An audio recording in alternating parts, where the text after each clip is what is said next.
Praise lord. ప్రభు దినాన్ని బట్టి ఉదయకాలంలో దేవుని సన్నిధానంలో మనం ఆరాధన పరిచయం ప్రారంభించుకుందాం. కొద్దిమందిగా మనం దేవుని సన్నిధి ఆన్లైన్ పరిచయం నిమిత్తం కూడుకున్నాం. అంచేత ప్రార్థన ద్వారా ప్రారంభించుకుందాం.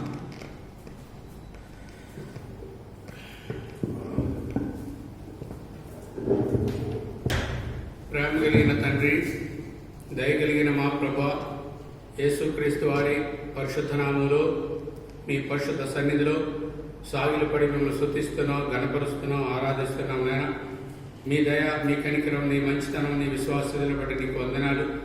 మీ మార్పులేని మీ ప్రేమ ద్వారా మమ్మల్ని ఎంతో కృప చూపిస్తూ సహాయం చేస్తూ మీరు నడిపిస్తూ వస్తున్న విధానాన్ని బట్టి మీకు వందనాలు చెల్లిస్తున్నాం. నాయన ప్రియమైన తండ్రి, మా కోసం తండ్రిగా మేము ప్రేమించలేదు, కానీ మీరు మమ్మల్ని ప్రేమించి మా కొరకు ప్రారంభించి తండ్రి ఎంతో గొప్ప కార్యం చేసినారు. నాయన మీకు వందనాలు.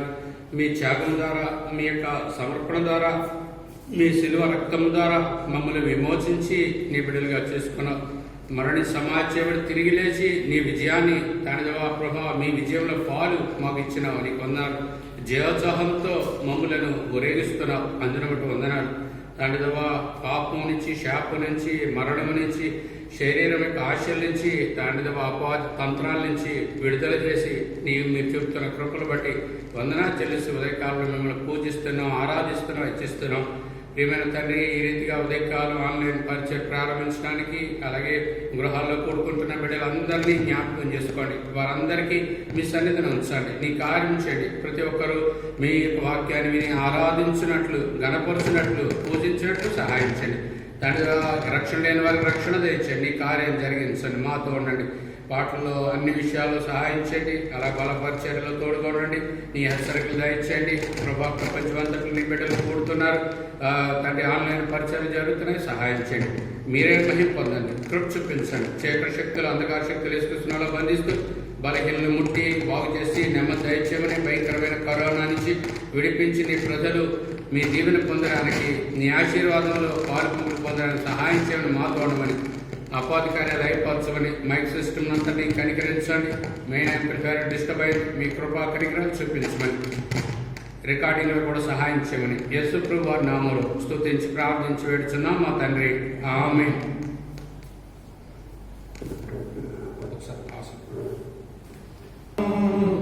అందరము ప్రభు నిన్ను కొనియాడెదము, క్షమించదము.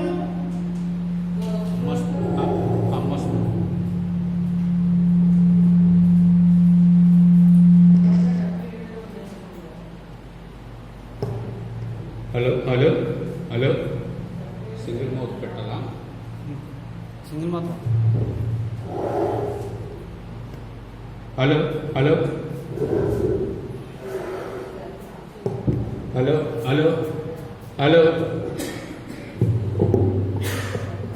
ఓకే. ఉదయకాలంలో ఆరాధన వాక్యాన్ని విన్నాం.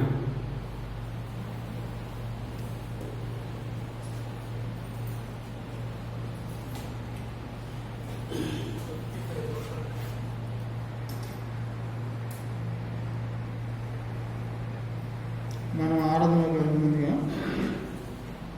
1 కొరింథీ 15వ అధ్యాయము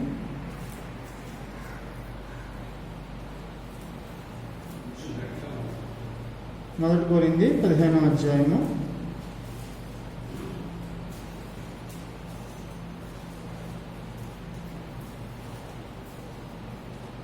1 నుంచి 11 వచనాలు మార్చి చదువుకున్నాం. మరియు సహోదరులారా, నేను మీకు ప్రకటించిన సువార్తను మీకు తెలియపరుచున్నాను.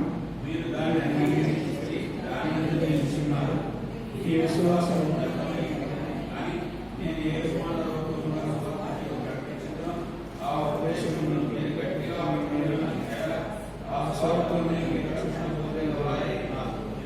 నాకు ఇవ్వబడిన ఉపదేశం మీకు అప్పగించి తిని, అదేమనగా లేఖనం ప్రకారము క్రీస్తు మన పాప నిమిత్తం మృతిపోయినను, సమాధి చేయబడిన, ఆయన కేపను తరువాత 12 నుండి కనబడిన, ఒక సమయం కనబడిన నిలిచినారు. జరిగింది తర్వాత ఆయన యాకోబునకును ఆ తర్వాత అపోస్తలులకు అందరికీ కనబడింది. అందరికీ కడపటి కాలంలో నాకు కనబడింది. ఎలాగనగా నేను అపోస్తలులందరిలో తక్కువ వాడను, దేవుని సంఘమును హింసించినందున అపోస్తలులు అనుకుంటకు ఏకుడని కాను.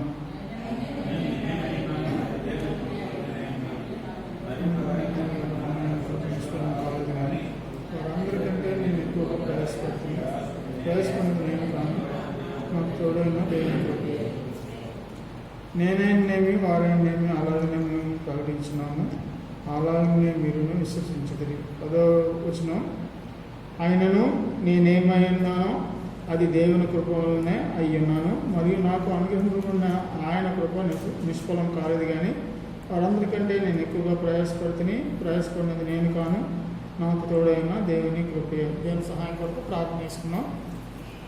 ప్రేమలిన పలుకుతుంది నమ్మకమైన సత్యమైన కదా యేసుక్రీస్తు వారి పరిశుద్ధమైన నామములో మరొకసారి జ్ఞాన ప్రభావితాన్ని మమ్మల్ని మీకు ఆత్మసంలో పాల్గొసుకుంటున్నాం. ప్రభావితాన్ని మేము ఆరాధించడానికి ఇప్పుడు వచ్చిన మా జీవితాన్ని జ్ఞాపకం చేసుకున్నాను. ప్రభావితాన్ని మమ్మల్ని కనికరించండి. ప్రభావితాన్ని మీ వాక్యం ద్వారా నాతో మాట్లాడండి. మిమ్మల్ని ఏ రీతిగా ఆరాధన చేయాలో మమ్మల్ని మాకు నేర్పించండి. మీ వాక్యం ద్వారా మేము కోరుకుంటున్నాం. ప్రభావితాన్ని మరొకసారి అయ్యని ప్రభావితాన్ని ప్రభావితాన్ని పాపం కనికరించండి. ప్రభావితాన్ని నాకు దోషాపరాధాలు క్షమించండి. మీ శిలువలకు కలిగిన పవిత్రపరచండి. బలిపడి తీయమని నీపులతో నన్ను ఆనక గొంతుకు కలుగులు కాల్చండి. అతని కాలం నోరుగా వాడుకోవాల్సింది కోరుకుంటున్నాం. ప్రభావితాన్ని నేను సమస్తాన్ని మీకు స్వాధీనంలో ఉంచుకోండి. ప్రభావితాన్ని మీరు మాట్లాడాలనుకుంటున్నాను. ప్రభావితాన్ని అవి మా మాటలు ఒట్టి మీరు మాట్లాడితేనే ప్రభావితాన్ని అది మాకు ఆదరణ కలిగించి ప్రభావితాన్ని మీ వాక్యం ద్వారా ప్రభావితాన్ని మాకు మాట్లాడండి. ప్రభావితాన్ని నేను మీ ప్రభావితాన్ని మీ సన్నిధి ప్రభావితాన్ని అంగీకరణ ఆరాధన తీసుకుని చూపించుకున్నాను. నేడు నిరంతరం అటువంటి యేసుక్రీస్తు పరిశుద్ధమైన నామములో ఈ కొద్ది ప్రార్థన అడిగి వేడుకుంటున్నాం మా తండ్రి. ఆమేన్.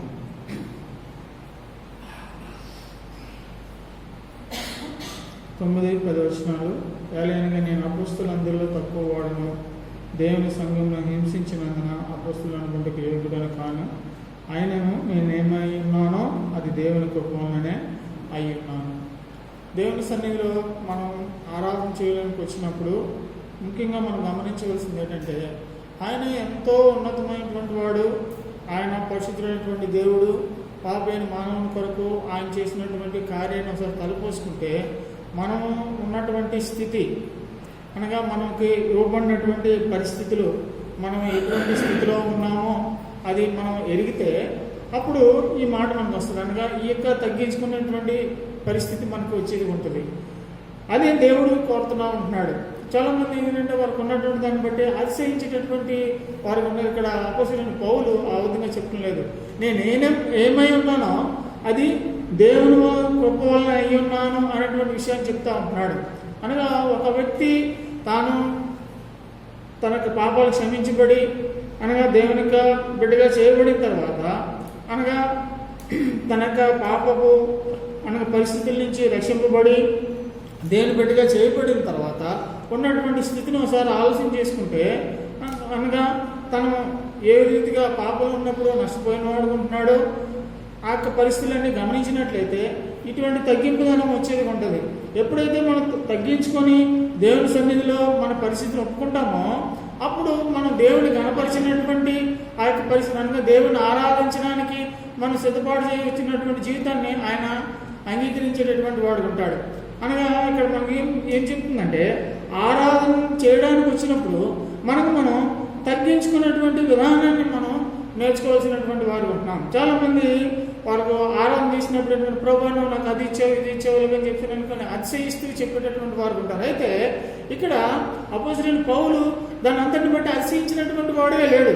ఆయన చెప్పినట్టు నేనేమై ఉన్నానో అది దేవుని యొక్క కృప అని చెప్పి తను తగ్గించుకున్నటువంటి విధానం ఇక్కడ కనబడుతూ ఉంది. చూడండి, 1 తిమోతికి రాసిన పత్రిక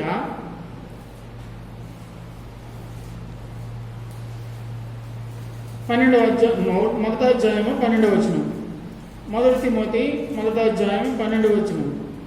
పూర్వము దోషకుడను హింసకుడను హానికరుడైన నన్ను తన పరిశీలన నియమించి నమ్మకమైన వాడిగా ఎంచినందుకు నన్ను బలపరిచిన మన ప్రభు అయిన క్రీస్తు యేసునకు కృతజ్ఞుడనై ఉన్నాను. తెలియక అవిశ్వాసం వలన చేసింది కనుక కనికరింపబడితిని అని ఇక్కడ అపొస్తలుడైన పౌలు తిమోతికి చెప్తా ఉంటున్నాడు. పూర్వము అనగా నేను ప్రభుని ఎరకముందు పూర్వం నేను దోషకుడును, హింసకుడును, హానికరుడును అనేటువంటి విషయాన్ని జ్ఞాపకం చేసుకుంటా ఉంటున్నాడు.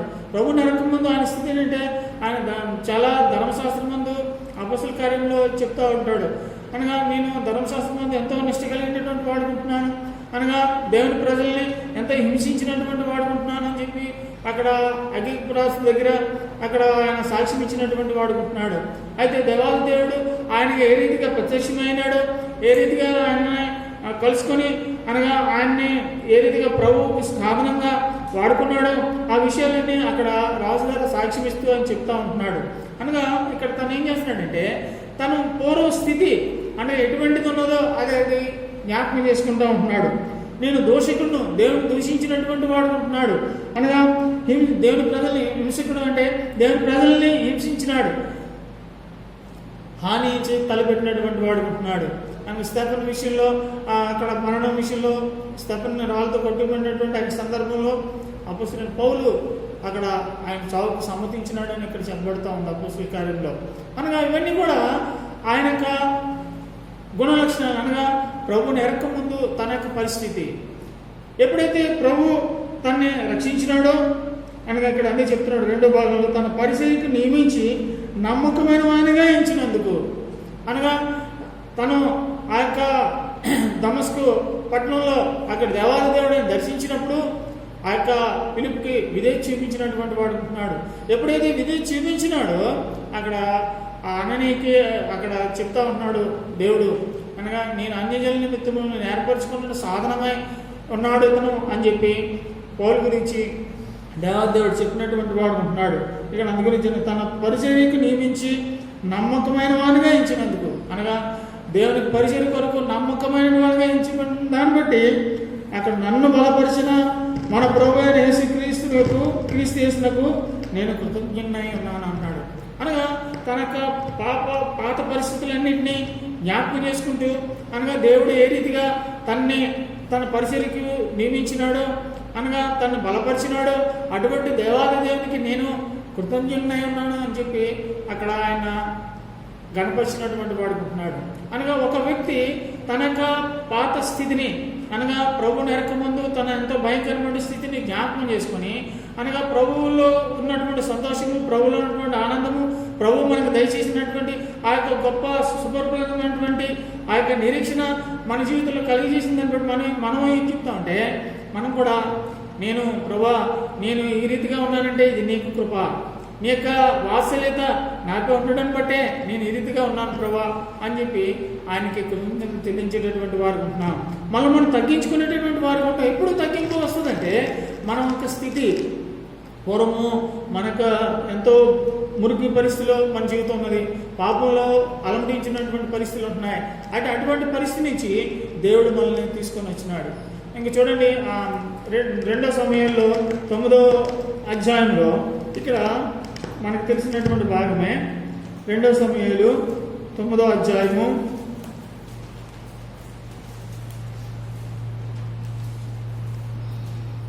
ఇక్కడ మెఫీబోషెత్ గురించి మనం చూస్తాం. ఇక్కడ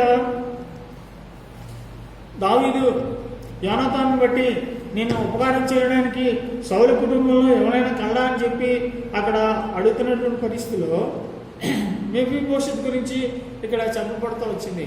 మెఫీబోషెత్ ఉన్నాడు, కుంటివాడైనటువంటి ఒక కుమారుడు ఉన్నాడు. అక్కడ లోదుబారులో మాకీరెంట నివసిస్తూ ఉన్నాడు అని చెప్పి దావీదుకి విషయాలు చెప్పబడినప్పుడు అక్కడ వెంటనే మెఫీబోషెత్ని దావీదు ఆయన పిలిపించినటువంటి వాడుకుంటున్నాడు. ఇవన్నీ మనకు తెలిసిన విషయాలే. అనగా మాకీర్ అంటే అమ్మబడినటువంటి వాడు. అనగా మనం కూడా ఈ యొక్క పరిస్థితిని మనం ఆలోచన చేసుకుంటే మనం కూడా ఈ యొక్క అపవాదికి అమ్మవేయబడినటువంటి వాడు. అనగా మనం అమ్మేసుకున్నాం.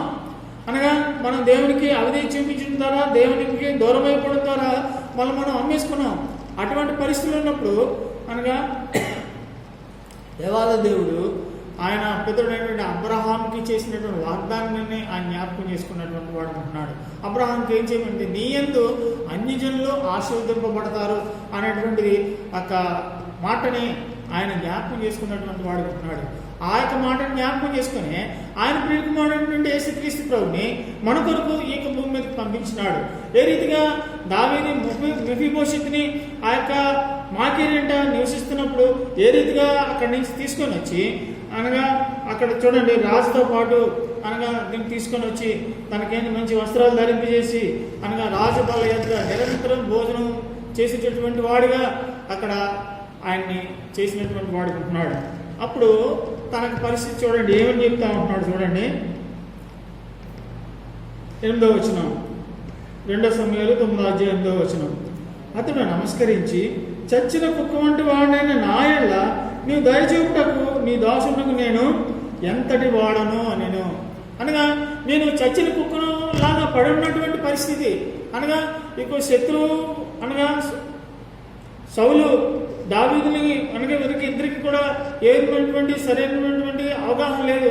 అనగా నేనైతే నా తండ్రి పరిస్థితిని చూసినట్లయితే నేను సంహరింపబడినటువంటి పరిస్థితి. అయితే నీవు నన్ను సంహరించుకుంటుగా అనగా నా మీద దయ చూపించినావు అనేటువంటి విషయాన్ని జ్ఞాపకం చేసుకుంటూ నమస్కరించి అని ఏం చెప్తున్నట్టే చచ్చిన కుక్కనటువంటి వాళ్ళు అని తను తగ్గించుకుంటా ఉంటున్నాడు. అనగా ఆ యొక్క నేను రాజకుమారుడిని అందుగురించి నన్ను రాజు ఈ విధంగా తీసుకొని వచ్చినాడు అని చెప్పి తను అతిశయించడం లేదు. తను చెప్పింది ఏంటంటే చచ్చిన కుక్క వంటి వాళ్ళు అనగా తన తాతగారైనటువంటి సౌలు ఏం చేసినాడు అక్కడ తన తండ్రి సౌలు దాని గురించి ఆలోచన చేసినప్పుడు ఏమైందంటే తన రాజకుమారులుగా ఒకరు ఉండాలి. కానీ ఎప్పుడైతే రాజ్యము దావీదుకి ఇవ్వబడిందో సౌలు సంహరింపబడినాడు అనగా యోనాతాను చనిపోయినాడు. ఈ పరిస్థితులప్పుడు ఏంటంటే తను ఎంతో దేహన పరిస్థితుల్లోకి వెళ్ళిపోయినటువంటి వాడు ఉంటున్నాడు. అటువంటి వ్యక్తిని దావీదు పిలుచుకొని వచ్చి తన యొక్క రాజ్యంలో రాజకుమారులతో పాటు ఆయన చోటిచ్చి ఎంతో గొప్ప అనగా తనకు ఉన్నటువంటి ఆశనంతటినీ తిరిగి ఆయనకు ఇప్పించినటువంటి వాడు ఉంటున్నాడు. ఎంత గొప్ప ధన్యత ఆయన పొందినాడంటే అనగా ఇంకెంటనే తన పరిస్థితిని జ్ఞాపకం చేసుకొని ఏమిగా నేను చచ్చిన కుక్కను వంటి వాడినయ్యా, అయితే నన్ను ఈ రీతిగా నువ్వు జ్ఞాపకం చేసుకున్నావు అని చెప్పి అక్కడ దావీదుకి కృతజ్ఞత కలిగినటువంటి వాడు ఉంటున్నాడు. ఇక్కడ చూడండి 13వ వచనంలో మెఫీబోషెతు యెరూషలేములో కాపురం నుండి సదాకాలము రాజు బల యొద్ద భోజనము చేయుచుండెను.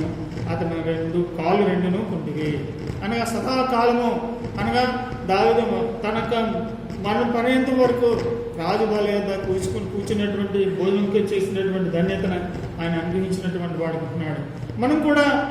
మనం ఒకసారి మనం ఆలోచన చేసుకున్నట్లయితే మన యొక్క పరిస్థితులు ఎంతో భయంకరమైనటువంటిది. అయితే ఆయన ఎందుకు మనం విశ్వాసం ఉంచడం ద్వారా ప్రకటన గ్రంథము 3వ అధ్యాయంలో చెప్పని రీతిగా ఇదిగో నేను తలుపు నద్దును తలుచున్నాను, ఎవరైనా నా స్వరం విని తలుపు తీసినేలా నేను అతడు నాతో కలిసి భోజనం చేయను అని చెప్పి ఆయన చెప్తా ఉంటున్నాడు. అనగా మనం ఆయనకు స్వరాన్ని ఆయన విని మనం మన యొక్క హృదయపు తలుపులు తెలిసినప్పుడు ఆయన కూడా మనతో ఇచ్చినాడు. అనగా మనకేం చేసినాడంటే ఆయనతో సహవాసం కలిగినటువంటి జీవితాన్ని మనకు అనుగ్రహించినాడు. సదాకాలము దేవునింట్లో అనగా దేవుని ప్రజలతో సహవాసం కలిగినటువంటి గొప్ప ధన్యతని దేవుడు మనకు అనుగ్రహించినాడు. కనుక దాన్ని బట్టి మనం ఏం చేయాలంటే దేవునికి మనం వందనం చెల్లించవలసినటువంటి వారు ఉంటున్నాం. మన జీవితాంతము ఆయనకి కృతజ్ఞతాస్తుతులు చెల్లించవలసినటువంటి వాడు ఉంటున్నాం. ఎన్నో అద్భుతమైనటువంటి కార్యాలు మనకు చేసినటువంటి వాడు ఉంటున్నాడు. దావీదు గురించి చూసినట్లయితే 2 సమూయేలు 8వ అధ్యాయంలో చూస్తే ఇక్కడ దావీదు కూడా తన జీవితంలో చూడండి మాట చెప్తా ఉన్నాడు. 18వ వచనం 7వ అధ్యాయం 18వ వచనం 2 సమూయేలు 7వ అధ్యాయం 18. దావీదు లోపల ప్రవేశించి యెహోవా సన్నిధిని కూర్చుండి ఇలాగ మనవ చేసెను, నా ప్రభువా యెహోవా, ఇంతగా నీవు నన్ను హెచ్చించటకు నేను ఎంతటి వాడును, నా కుటుంబము ఏ పాటిది. రాజుగా చేయబడినాడు అనగా గొర్రెల్లో కాపరిగా ఉన్నటువంటి గొర్రెల దొడ్లో ఉన్నటువంటి దావీదుని ఆయన పిలుచుకున్నాడు. అనగా తనెంతో తనకంటే తన అన్నలు సౌందర్యంగా ఉన్నటువంటి వారు ఉంటున్నారు. అయితే వాళ్ళని ఎవరిని దేవాది దేవుడు ఏర్పాటు చేసుకోలేదు. కానీ గొర్రెల దొడ్లో ఉన్నటువంటి దావీదుని పిలిచినాడు. పిలిచి ఆయన స్వరం వినివాడిగా చేసినాడు. ఆయన ద్వారా గొప్ప కార్యాలు చేసినాడు. శత్రువుని గొలియాతుని సంహరింప చేసినాడు. ఏ విధంగా చేసి అక్కడ ఆయన్ని రాజుగా చేసిందన్నప్పుడు తను చెప్తున్నటువంటి మాట ఏంటంటే, నా ప్రభువా యెహోవా, ఎంతగా నీవు నన్ను హెచ్చరించకు, నేను ఎంతటి వాడను అని తన చేతులు తగ్గించుకున్నటువంటి విధానం ఇక్కడ కనబడతా ఉంది. కనుక మనం ఆరాధన చేసినప్పుడు మనం ఏంటంటే, ప్రభువా నేను ఈ స్థితిలో ఉండడానికి నేను అర్హుడు కాదు, నువ్వు నన్ను రక్షించుకొని నీకు ఉచితమైన కృప నాపై చూపించి నన్ను ఈ రీతిగా ఉంచినావు అని మనం చెప్పవలసినటువంటి వారు ఉంటున్నాం. దేవుడు చేసిన దాన్ని బట్టి మనం అతిశయించేవారు కాకుండా ఇది నేను పొందడానికి, ఈ రీతిగా ఉండడానికి నేను అర్హుడు కాను అనేటువంటి విషయాన్ని మనం చెప్పవలసినటువంటి వారు ఉంటున్నాం. చూడండి, ఎఫెసీయులకు రాసిన పత్రికలో ఇక్కడ మనకు ఎంత తెలిసినటువంటి భాగమే. ఎఫెసీయులకు రాసిన పత్రిక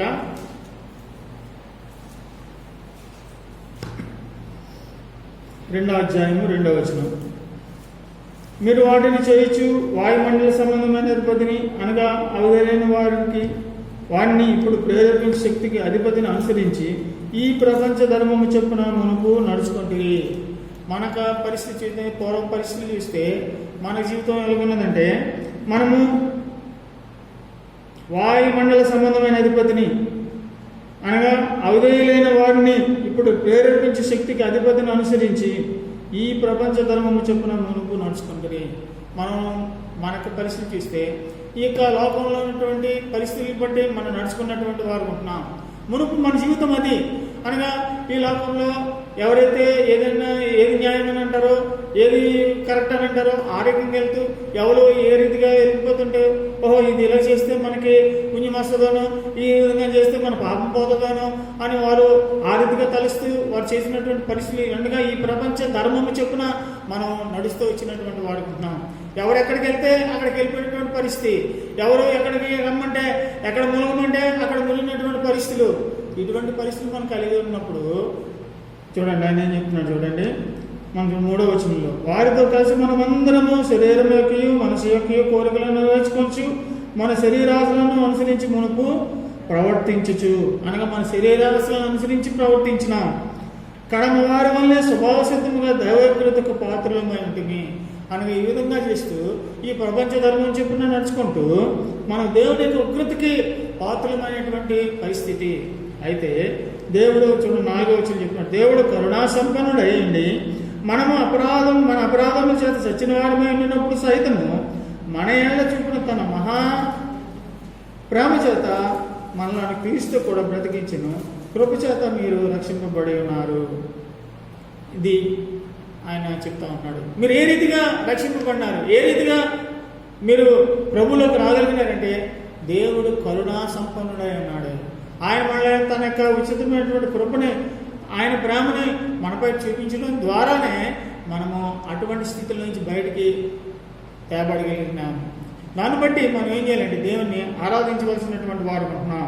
చూడండి అందుగురించి చూడండి 8వ వచనం చూడండి చెప్పబడుతుంది, మీరు విశ్వాసం ద్వారా కృప చేతనే రక్షింపబడి ఉన్నారు, ఇది మీ వలన కలిగినది కాదు, దేవుని వరమే. చాలామంది ఏంటనుకుంటారంటే ఇదేదో నాక శక్తి భక్తి అలాగని చెప్పి అనుకుంటూ ఉంటారు. అయితే ఆయన చెప్తున్నాడు, మీరు విశ్వాసం ద్వారా కృప చేతనే రక్షింపబడ్డారు, ఇది మీ వల్ల మాత్రం కలిగింది కాదు అనేటువంటి విషయం స్పష్టంగా చెప్తా ఉన్నాడు. ఇది దేవుని యొక్క వరమే. ఆయన వరాన్ని పొందడానికి మనం అర్హులం కాదు. అయితే దేవుడు కరుణా సంపన్నుడై ఉండి ఆయన కృప చూపించి, ఆయన ప్రేమ చూపించి మనల్ని ఆయన్ని ఎరగనట్లు మన మనోనేతను వెలిగించినాడు. దాన్ని బట్టి మనం ప్రభువా నా మనోనేతను తెరిచినావు, నా యొక్క పాపస్థితిని నాకు జ్ఞాపకం చేసినావు, నేను మునుపు నా యొక్క పరిస్థితి చూస్తే నేను ఈ ప్రపంచ ధర్మం చెప్పున నేను నడుచుకుంటూ నా శరీరాశలని నెరవేర్చుకుంటూ నేను నీకు ఉగ్రతకి పాత్రలైనటువంటి పరిస్థితిలో ప్రభువా నువ్వు నాకు ఇచ్చినటువంటి రక్షణకే నీకు వందనాలు అని చెప్పి మనం చెప్పవలసినటువంటి వాడుకుంటున్నాం.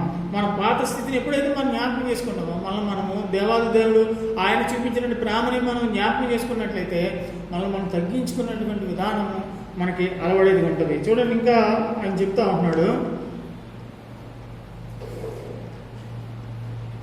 11వ వచనంలో, ఎఫెసీ 2:11, కాబట్టి మునుపు శరీర విషయంలో అన్యజనులై ఉండి శరీరం అది చేతితో చేయబడిన సున్నత గలవారు అనబడిన వారి చేత సున్నత లేని వారు అనబడిన మీరు ఆ కాలమందు ఇశ్రాయేలుతో సహపౌరులు కాక పరదేశులను వాగ్దాన నిబంధన లేని ప్రజలను నిరీక్షణ లేని వారును లోకమందు దేవుడు లేని వారిని ఉండి క్రీస్తుకు దూరస్తులంటే నేను మీరు జ్ఞాపకం చేసుకోండి.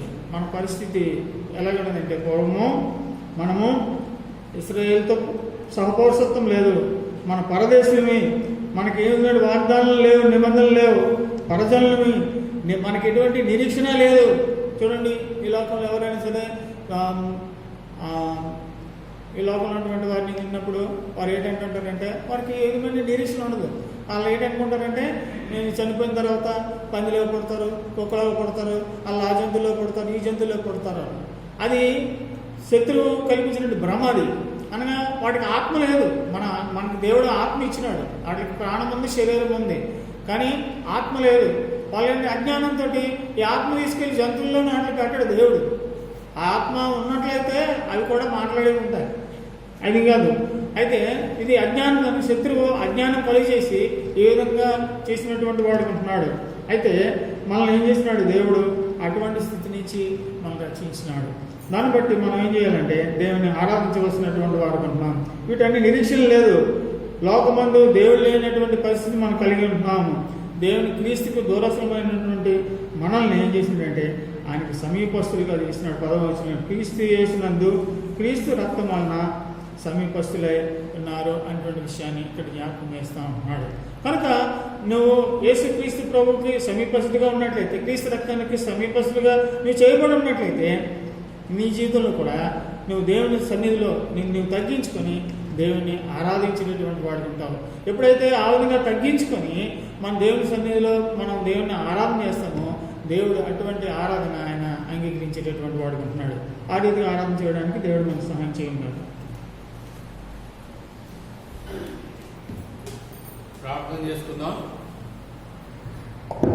ప్రేమ కలిగిన తండ్రి, దయాళుడా తండ్రి, నేనేమై ఉన్నానో అది దేవుని కృపే తండ్రి అని సెలవిచ్చిన మాటను బట్టి నీకు వందనాలు. అండ్ ప్రయాసపడి నేను కాదు, దేవుని కృప నాకు తోడే ఉన్న దాన్ని బట్టి నేను పౌలు చెప్తున్నాడు. ఆయన అవునాయన, మీ యొక్క కృప ద్వారా, మీ కనికరం ద్వారా మేము ఈ యొక్క గొప్ప రక్షణ, గొప్ప భాగ్యం మీ తండ్రి దేవుని ప్రజలతో చేర్చబడి తండ్రిదవా నీ బలయత్తుకు రావడానికి, మీతో సవాసం చేయడానికి ఎంతో కృప చూపించినాం. ఇదంతా నీ దయన ఆయన. కానీ పూర్వం మీ దూరస్తులం, ప్రపంచ ధర్మం చెప్పు నడిచిన వారం, మా జీవితాలు మార్చిన, రక్షించిన, నీ బిడ్డలుగా చేసుకున్నాం. తండ్రి మెఫీబోషెతు కనికరించినట్లుగా మమ్మల్ని కనికరించావు. మీకే స్తుతులు చెల్లిస్తూ ఆరాధనలో సహాయపడమని యేసు ప్రభు నామమున స్తుతించి ప్రార్థిస్తున్నాం మా తండ్రి, ఆమేన్. మనం ఇప్పుడు ఆరాధనలోకి వెళ్ళిపోతాం. ప్రతి వారు కుటుంబాల్లో 15 నిమిషాలు వారి గృహాల్లో ఆరాధన కలిగి ఉంటారు. త్వరగా